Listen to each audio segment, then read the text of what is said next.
राजस्थानच्या जैसलमेर येथे जीएसटीची 55वी बैठक नुकतीच झाली. हेल्थ अँड लाईफ इन्शुरन्स हप्त्यावरील गुड्स अँड सर्व्हिस टॅक्सच्या दरात सूट मिळेल ही आशा लावून बसलेल्या नागरिकांना यावेळी देखील दिलासा मिळालेला नाही. या बैठकीमध्ये अनेक मोठे निर्णय घेतले. याचा थेट परिणाम सर्वसामान्यांच्या खिशावर होणार आहे. या बैठकीमध्ये अनेक वस्तूवरील जीएसटी बदलण्याचा निर्णय घेतला गेलेला आहे आणि काही वस्तूवरील जीएसटी सुद्धा कमी केला आहे.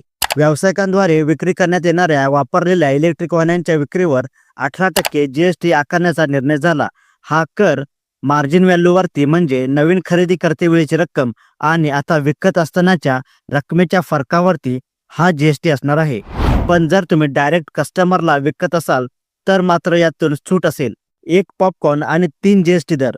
कॅरमलाइज्ड पॉपकॉर्नवरती 18%, प्रीपॅक्ड व मसालेदार पॉपकॉर्नवरती 12% व अनपॅक्ड व लेबल नसलेले पॉपकॉर्नवरती 5% जीएसटी आकारण्यात आला आहे.